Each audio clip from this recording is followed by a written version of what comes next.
Praise the Lord. இயேசுவின் ரத்தம் ஜெயம். தினமும் இயேசு நிகழ்ச்சிக்கு உங்களை கர்த்தராகிய இயேசு கிறிஸ்துவின் நாமத்தில் வரவேற்கிறேன். செய்தியின் தலைப்பு, நம்மை பலப்படுத்தும் தேவன். ஆதார வசனம் சகரியா 10:12. நான் அவர்களை கர்த்தருக்குள் பலப்படுத்துவேன்.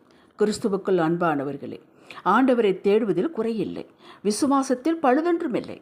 ஆகிலும் நாம் பல சமயங்களில் பல காரியங்களில் வெற்றி அடையாமல் இருப்பதால் ஆத்தும பலன் இல்லாமல் போய்விடுகிறோம். இது உண்மைதான். ஜெபிக்கிறோம், விசுவாசத்தோடு தான் இருக்கிறோம், ஜெபிக்கிறோம். காரியங்கள் நடவாததால் நமக்குள்ளே நம்முடைய விசுவாசத்தை பற்றியும் ஏதாவது குறைபட்டுள்ளோமோ என்று ஆவிக்குரிய நிலையும் சந்தேகப்படுகிறோம். இதற்கு பிசாசு ஒத்து ஊதுவான். இந்த சமயத்தில் நாம் ஜாக்கிரதை உள்ளவர்களாகவும் தெளிவுள்ளவர்களாக இருக்க வேண்டும். உங்களை நீங்களே குற்றப்படுத்திக் கொள்ள வேண்டாம். அமைதியாக எப்போதும் போல இருங்கள். இதை நினைவுபடுத்திக் கொள்ளுங்கள். எதை?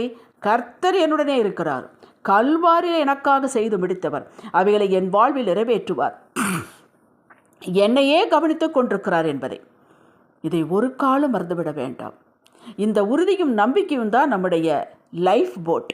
அது விட்டுவிடாதீர்கள். லைஃப் போட்டை விட்டுவிடாதீர்கள். நீங்கள் விசுவாசத்தின்படியே செய்கிறேன் என்பதாக கூறுகிறார். அதற்கு அவர் செய்வது நம்மை முதலில் இயேசுவுக்குள் பலப்படுத்துகிறார். யோபுடைய, தாவீதுடைய அறிக்கைகளை படியுங்கள். இவர்கள் வெற்றி அடைந்தபின், விடுதலை அடைந்தபின் விட்ட அறிக்கை அல்ல, பிரச்சனையின் மத்தியில் இருக்கும்போது பேசின விசுவாச வார்த்தைகள். அழுகின் பள்ளத்தாக்கு உருவ நடந்தார்கள். இந்த பலத்தை தான் கர்த்தர் நமக்கு முதலில் தருகிறார். பாருங்கள், பதில் அவரிடத்தில் தான் இருக்கிறது, பரிகாரியும் அவரே. அதே சமயத்தில் அவர் நீதியுள்ள தேவன். நமக்கு மேலோட்டமாக பார்ப்பதற்கு அநீதி போல தெரியும். இல்லை இல்லை, அவர் ஒரு நாளும் ஒருவருக்கும் அநீதி செய்ய மாட்டார், செய்கிற தேவன் அல்ல. அப்போ நமக்கு செய்வாரா? அப்படி இருக்க தம்முடைய பிள்ளைகளாகி நமக்கு செய்வாரா? மாட்டவே மாட்டார்.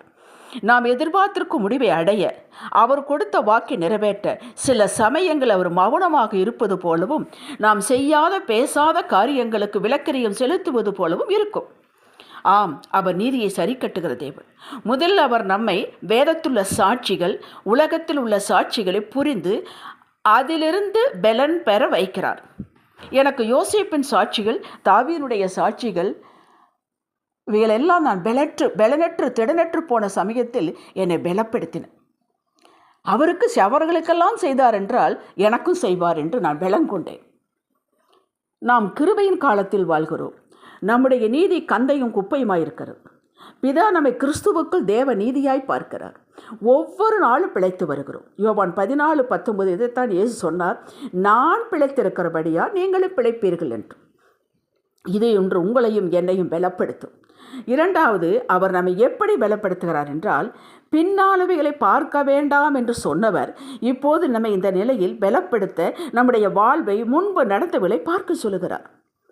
நம் வாழ்வில் அவர் செய்த கிரியைகளை, தப்பித்தவைகளை, விடுவித்தவைகளை கொஞ்சம் சிந்தனை ஸ்கிரீனில் ஓட விட்டு பார் என்று சொல்கிறார். இதற்கு ஆசாபின் சங்கீதம் 77:10-20 வரை வாசியுங்கள், உதவியாக இருக்கும்.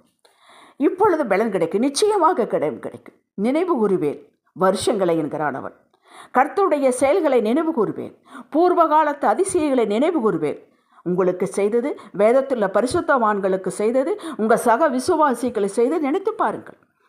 தியானித்து உம்முடைய செயல்களை யோசிப்பேன் என்கிறான் சங்கீதக்காரன். இதை நாம் செய்ய வேண்டும். வேதத்துள்ள பரிசுத்தவான்களுடைய சாட்சிகள், நம்முடைய சாட்சிகள், இதுவரை அவர் செய்தவர் நம் வாழ்வில். இதனோடு அவர் எப்படிப்பட்டவர் என்பதை அறிந்து புரிந்து துதிக்க வைப்பார், ஸ்தோத்தரிக்க வைப்பார். எது நடந்தாலும் நடவாவிட்டாலும், நீங்கள் எடுத்துக்கொண்டாலும் சரி, எடுத்துக்கொள்ளாவிட்டாலும் சரி, இது நடந்தே ஆக வேண்டும். எது? மனமாற அவரை துதித்து புகழ்ந்து ஸ்தோத்தரித்து முற்றும் சரணடைதல். இதை நாமே செய்து முடித்தல் நலம். இல்லாவிட்டால் அவர் இந்த நிலைக்கு நம்மளை கொண்டு வந்து விடுவார். அவரிடம் ஷார்ட்கட் ஏதும் இல்லை.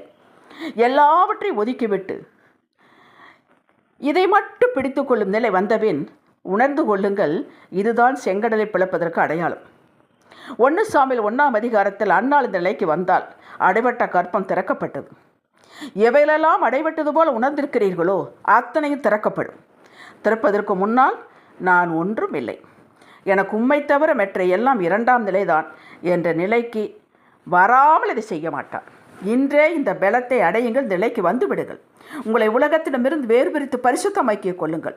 நாளையே அற்புதம் காண்பீர்கள். ஜெபிக்கலாம்.